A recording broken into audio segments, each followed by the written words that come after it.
So, hi guys! Welcome back to my YouTube channel. Again, this is Anjo Aguilar, your trusted real estate broker. And andito pa rin tayo sa Centrina, Alaminos to feature the biggest model unit natin dito sa Centrina, Alaminos. Walang iba kundi si Lavin Model.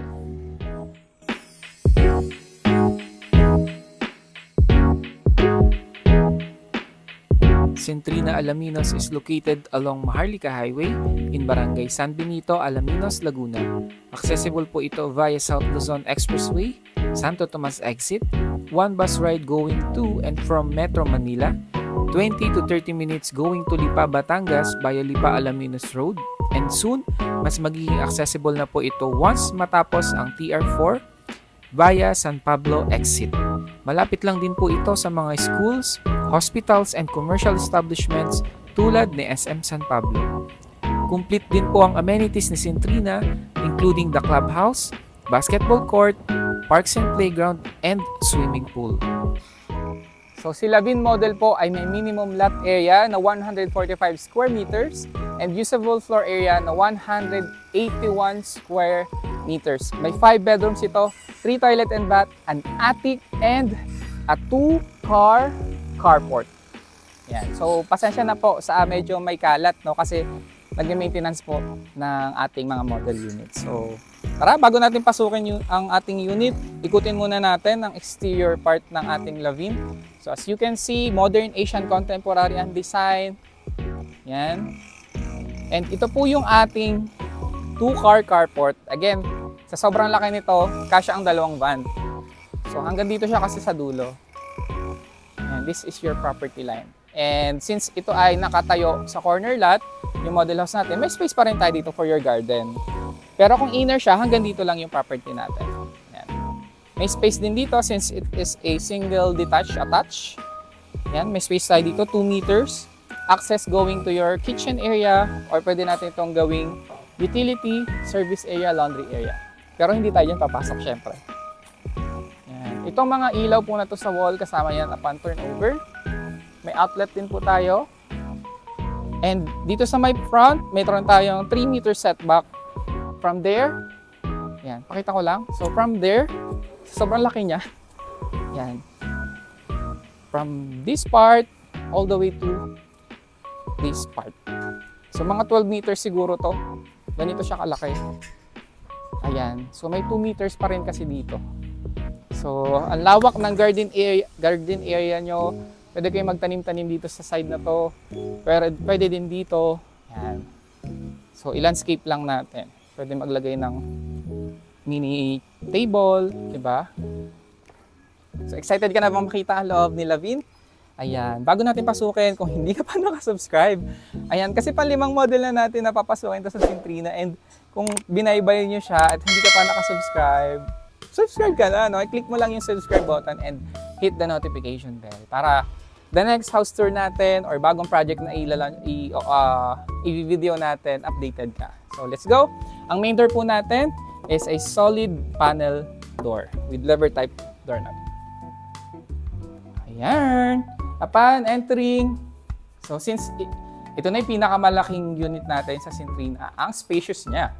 So mataas ng ceiling, may malawak na living area, it is an open layout. So dito si dining area, dito si living area. Ayan, saan ba natin pwedeng ilagay yung TV natin? Ayan, for sure dito. Papalitan natin siya ng flat screen TV, dito natin siya ilalagay.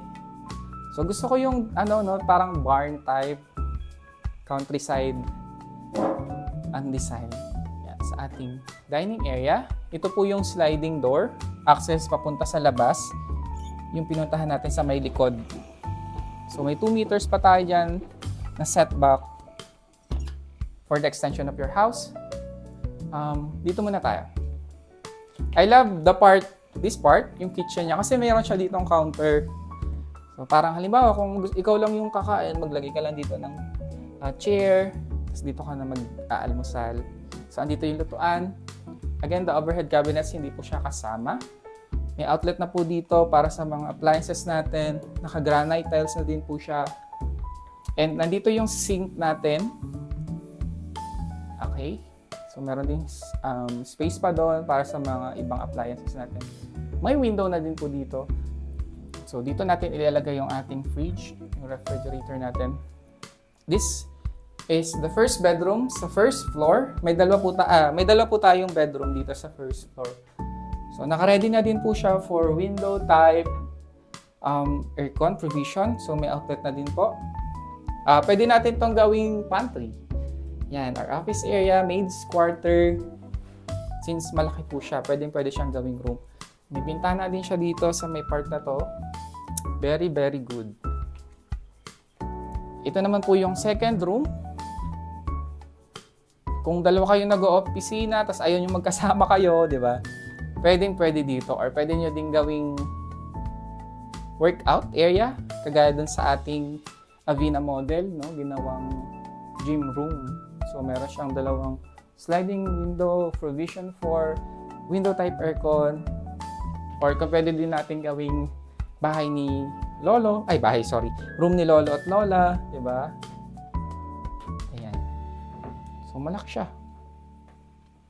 And this is the toilet and bath sa first floor. So, you can see guys, very, very the same lang po ang toilet and bath ng lahat ng model unit natin dito sa Centrina. So, may lagay na sabon, may niche dito, shower head, outlet for water heater, may awning window, toilet, may sink. Yung mirror po, again, hindi siya kasama. Ganda, laki. So, let's go sa second floor. So guys, Centrina Alaminos is available through bank and in-house financing. Andito na tayo sa second floor. So, pagpasok natin guys, pagdating sa hagdan, meron ditong hallway. Yan. Papunta dito sa first bedroom. Ito na unahin natin. This is the first bedroom sa second floor. Pang-tatlong bedroom na natin. Ayan. So, parang ano siya, sofa bed. Single sofa bed ang nilagay niya. Then, mayroon ditong ano bang tawag dito? Divider. Oh, mayroong dalawang malaking bintana for ventilation and natural lighting. May provision for window type aircon. So, ang turnover po ng wall natin is white po ang pintura. Yan, may space ka dito for your cabinet. So, kasya naman dito guys, double bed or queen size bed. Kung hindi kayo masyadong mahilig maglagay ng mga gamit. Ito naman yung second bedroom. Ang galing, identical siya dun sa kabila. Diba? Same sila ng gamit. Naiba lang yung style niya. Siguro mga 8 square meters. And iisa lang yung window niya dito sa may part na to. Ayan, may provision din siya for window type aircon. Pwedeng dito yung built-in cabinet nyo or yung mga drawers nyo. Pwedeng dito nyo ilagay yung kama pag ano ang lagay. Kasya ang double bed. Double deck, kasya din. So, ang ganda niya. Ito yung toilet and bath. Common toilet and bath natin. Sa second floor, again, very, very the same ang turnover halos sa lahat ng model units natin. So, may shower, may water heater, mayroong toilet and mayroong sink. Naka floor to ceiling yung ating tiles. And ito yung ating master bedroom. Ayan. So, medyo hiningal lang ako. Okay. So, nilagay niya dito yung ating queen size bed. Kasyang-kasya, even king size bed. May space ka pa on both sides. Tapos, andito yung pwedeng lagayan natin ng flat screen TV. Diba? Pwede dito kasi semento naman siya. Andito yung provision natin for window type aircon. Mayroon din siyang malaking window para sa ventilation. Pwede naman siyang buksan. And sa natural lighting natin. And pakita din natin tong part na to. Meron siya ditong part na high ceiling siya. Tapos meron siya doong window sa taas.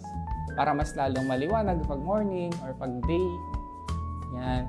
And meron din siya dito walk-in closet. Ayan. Medyo madilim lang. Wala kasing linya pa ng kuryente dito sa model house. So, you have a lot of storage here. Ayan. Palalagyan nyo na lang ng built-in cabinets. Diba? Dito yung mga uniforms, linens. Diyan natin nilalagay. And ito pa. So, since ito yung pinamalaking unit, ang laki din ng toilet and bath niya. Yan, oh. Ganda. So, again, wala lang siyang outlet for water heater. Pero ang ganda ng design, no? Brick. So, meron ditong niche for your shampoo, bottled shampoo. Ayan. Meron din tayo ditong toilet. And naka-granite na din po yung counter sa ating sink. Hindi lang kasama si mirror. May outlet na din siya dito for electricity use. Ayan. Oops! Hindi pa tapos, guys. Kasi meron tayong pupuntahan pang isang part ng bahay. Ayan. So, from second floor, diko tayo dito sa kabila. Meron din siyang maliit na balcony. Mga 3 square meters siguro to. Or 2.5. Ayan. Pwede kayo ditong magmuni-muni. Ayan. As you can see, kita ba siya dito, guys? Ayun o. Kung nakikita yung highway, so ganun po kalapit yung property, no, sa highway. Lakad lang talaga siya. Walking distance lang siya sa highway. Ayan. Pasok na tayo kasi mainit. And ito na yung pinakamagandang part dito.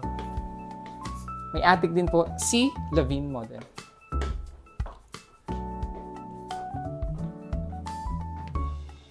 Charan! Sobrang laki. So, ikaw na bahala kung anong gusto mong gawin dito sa part ng property na to. So, kasi ginawa nilang family area. May 2 malaking sofa. Merong table doon. May lagayin dito ng TV. Pwede mo ding i-wall mount. Pwedeng music area ninyo. Kung meron kayong banda, pwede kayong dito magbanda-banda. Or receiving area, pag marami kayong bisita, pwede dito i-accommodate. Siguro mga 15 katao, kasyang-kasya. And 5'9" po ako, pero hindi ko pa rin abot yung ceiling kasi ang taas. Yan. And you have enough sunlight, liwanag na papasok sa ating room na to, sa part ng room na to. Kasi ang dami nating windows. You have 1, you have 2, you have 3, and may 2 pang maliit dito sa may hagdan na part. And you have a lot of outlets na pwede mong lagyan ng kung ano mga appliances na meron ka na gusto mong ilagay dito. So that's it, guys. This is Lavin model, ang pinaka malaking unit natin dito sa Centrina. So that's it, guys, for today's video. This is Lavin model. And ano yung part ng bahay na nagustuhan mo? Kindly comment down below. So kung gusto niyo malaman yung buong detalye ng property or yung iba pang detalye, especially the sample computation, or kung gusto niyo makita personally itong ating model unit dito sa Centrina Alaminos, you can contact me sa following contact details na ipa-flash po namin sa screen. We're on Viber, we're on WhatsApp, and nasa social media din po kami. Nasa Facebook kami, nasa IG, nasa TikTok. Kindly follow na lang din po sa aming mga social media accounts. So, yeah! So, excited na akong makita kayo and ma-assist kayo dito sa Centrina Alaminos. So, once again, this is Anjo Aguilar, your trusted real estate broker. And thank you for watching. Paalam!